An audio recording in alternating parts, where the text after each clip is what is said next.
सारिका थकी हारी ऑफिस से आई। सारा घर बिखरा हुआ देख मन ही मन में बोली, लगता है आज फिर काम वाली नहीं आई। रोज सारिका सुबह 8 बजे घर से ऑफिस के लिए निकल जाती थी और पति शुभांकर 10 बजे के करीब ऑफिस के लिए निकलता था। इस बीच वो काम वाली से काम करवा लेता था। अपना और शुभांकर का नाश्ता सारिका बना लेती थी और दिन का खाना दोनों अपने अपने ऑफिस में खाते थे। सारिका शुभांकर से पहले आ जाती थी। वैसे उसकी काम वाली महीने में 2 से ज्यादा छुट्टी नहीं करती थी, इसलिए सारिका को कोई दिक्कत नहीं होती थी। पर इस बार उसने कुछ ज्यादा ही छुट्टियां कर ली थीं। सारिका यही सोच रही थी, कहाँ से काम शुरू करे। रसोई में पूरा सिंक झूठे बर्तनों से भरा पड़ा था। ड्राइंग रूम में सामान जहां तहां पड़ा हुआ था। उसका काम करने का बिल्कुल मन नहीं था, पर क्या करती। और कोई तो घर में था ही नहीं जो उसकी मदद करता। शुभांकर के आने में भी अभी समय था। सारिका ने फ्रेश होकर पहले अपने लिए चाय बनाई ताकि थोड़ी थकावट दूर हो जाए। चाय पीने के बाद उसने सबसे पहले किचन की सफाई की, क्योंकि फिर रात के खाने की भी तैयारी करनी थी। बर्तन साफ करते करते सारिका अतीत की यादों में खो गई। सारिका के सास ससुर उसके पास रहने आए हुए थे। सुबह उसके उठने से पहले सासू माँ उठ जाती थीं। नाश्ता और टिफिन दोनों सारिका को बना बनाया मिल जाता था। उसके और शुभांकर के ऑफिस जाने के बाद वो काम वाली से सारा काम करवा लेती थी। सारिका शाम को घर आती तो उसे चाय भी हाथ में मिलती। किसी दिन काम वाली नहीं आती तो सारिका की सासू माँ सब काम कर लेती थी। सारिका को कुछ नहीं करना पड़ता था। हाँ, रात का खाना रोज सारिका बनाती थी। सारिका के ससुर भी घर के छोटे मोटे कामों में उसकी मदद कर दिया करते थे। सारिका के सास ससुर दिन भर अकेले रहते तो टीवी लगाकर बैठ जाते थे। शुभांकर ऑफिस से आने के बाद माँ बाबूजी के साथ कुछ देर बैठता और बातें करता था, ताकि वो अकेला महसूस ना करें। सब कुछ अच्छे से चल रहा था। शुभांकर ने मन बना लिया था कि वो अब माँ बाबूजी को अपने साथ ही रखेगा, क्योंकि अब उनकी भी अकेले रहने की उम्र नहीं थी। एक दिन बातों बातों में शुभांकर सारिका से बोला, माँ बाबूजी के आने से घर में कितनी रौनक आ गई है।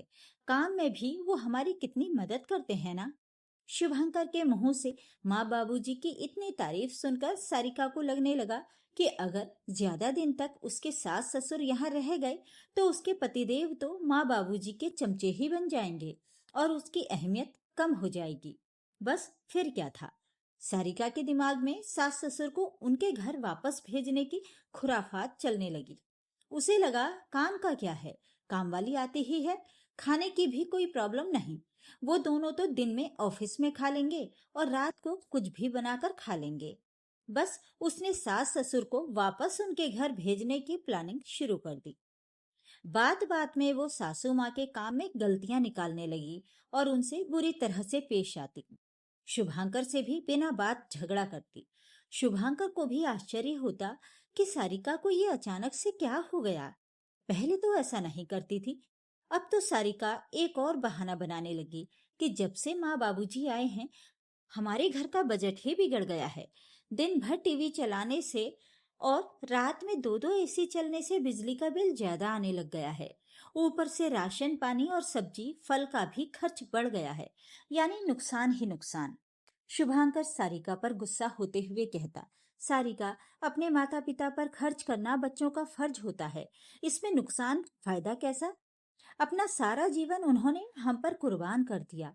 उन्होंने तो कभी नफा नुकसान की बात नहीं की। हाँ, तुम तो अपने माता पिता की ही तरफदारी करोगे ना। तुमसे तो बात करना ही बेकार है। सारिका मुंह बनाते हुए बोली। सास ससुर को लेकर सारिका रोज घर में क्लेश करती। शुभांकर से अपने माँ बाबूजी का अपमान देखा नहीं जाता था, इसलिए उसने उन्हें घर छोड़ आने का मन बना लिया। सारिका की प्लानिंग कामयाब हो गई। शुभांकर माँ बाबूजी को घर छोड़ आया। अब सारिका ये जताने के लिए कि वो बिना किसी मदद के भी सब मैनेज कर सकती है, सुबह जल्दी उठकर अपना और शुभांकर का नाश्ता बना लेती, फिर ऑफिस के लिए निकल जाती। उसे पता था कि शुभांकर के ऑफिस का समय 10 बजे से है, तो कामवाली को भी 9 बजे तक आने के लिए कह दिया, ताकि शुभांकर ऑफिस जाने से पहले साफ सफाई सब करवा जाए। शाम को सारिका शुभांकर से पहले घर आ जाती और चाय पीकर आराम कर लेती। रात को खाना बनाते समय आधा काम शुभांकर से करवाती, जैसे सब्जी कटवाना, खाने के बाद प्लेटफॉर्म साफ करना, फिर सोने से पहले दूध गर्म करवाना और कचरा बाहर रखना वगैरह वगैरह। शुभांकर बेचारा चुपचाप सब करता ताकि घर में शांति बनी रहे। सब ठीक चल रहा था, सारिका खुश थी। अमूमन कामवाली के एक दिन नहीं आने पर शुभांकर पड़ोस में से जो कामवाली आती थी उसे बुलवा कर काम करवा लेता था, फिर ऑफिस जाता। पर इस बार उसकी कामवाली बिना बताए लंबी छुट्टी पे चली गई, फोन भी नहीं उठाती थी। एक दिन तो कोई भी कामवाली बदली का काम कर देती थी, पर रोज रोज कोई करने को तैयार नहीं होता था। सारिका तो सुबह निकल जाती थी। शुभांकर रोज कामवाली का इंतजार करता था, पर वो नहीं आती। पड़ोस वाली की कामवाली ने भी काम करने से मना कर दिया। शुभांकर अब नाश्ता करके ऐसे ही सब छोड़कर ऑफिस चला जाता था। अचानक डोरबेल बजी तो सारिका की तंद्रा टूटी। वो वर्तमान में लौट आई। उसने दरवाजा खोला। शुभांकर ऑफिस से आ गया था। आज भी काम वाली नहीं आई। ऐसे कब तक चलेगा शुभांकर? मेरी तो हालत खराब हो गई है। ऑफिस का काम करके आओ, फिर घर का काम करो। मैंने और भी काम वालियों से बात की थी, पर किसी के पास भी समय नहीं है। पैसा देकर भी कोई काम करने को तैयार नहीं है। जिन्हें लोगों की कदर नहीं होती, उनके साथ ऐसा ही होता है। क्या मतलब है तुम्हारा? माँ बाबूजी के होते कभी ऐसी दिक्कत आई थी तुम्हें? सब काम किया कराया मिल जाता था, पर तुम्हें वो भी रास नहीं आया।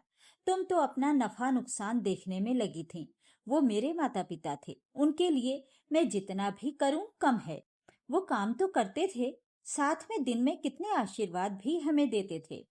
ये उनके आशीर्वाद का ही फल है जो आज हमें इतनी अच्छी तनख्वाह मिल रही है। किसी चीज की कमी नहीं है। माँ बाप को साथ रखने से सिर्फ और सिर्फ नफा ही होता है, नुकसान की कोई गुंजाइश ही नहीं होती। समझी नादान औरत? शुभांकर गुस्से से बोला। सारिका पहले से ही भरी बैठी थी। शुभांकर की बात सुनकर वो बच्चों की तरह फूट फूट कर रोने लगी। शुभांकर, मुझे माफ कर दो। मैंने माँ बाबूजी का बहुत अपमान किया। शायद इसलिए भगवान ने मुझे ये दिन दिखाया। तुम सच कहते हो, माँ बाप को साथ रखने से सिर्फ और सिर्फ नफा ही होता है। चाहे तुम मुझे स्वार्थी ही बोलो, पर तुम्हें अब माँ को यहाँ लेकर आना ही पड़ेगा, क्योंकि हमें उनके आशीर्वाद की बहुत जरूरत है। शुभांकर समझ गया कि सारिका को अपनी गलती का एहसास हो गया है, अर्थात उसे संयुक्त परिवार का महत्व समझ आ गया है। उसने उसे प्यार से गले लगा लिया और फिर सारिका और शुभांकर माँ बाबूजी को मनाकर अपने साथ ले आए। दोस्तों, आजकल एकल परिवार का चलन चल पड़ा है, पर सच तो ये है कि माता पिता हो या बच्चे, एक दूसरे से अलग रहकर कोई खुश नहीं रह सकता। संयुक्त परिवार में ही निहित होती हैं परिवार की खुशियां। तो ये थी आज की कहानी। आपको ये कहानी कैसी लगी कमेंट बॉक्स में जरूर लिखें। वीडियो को लाइक और शेयर जरूर करें और मेरे चैनल को सब्सक्राइब भी जरूर कर लीजिएगा। धन्यवाद।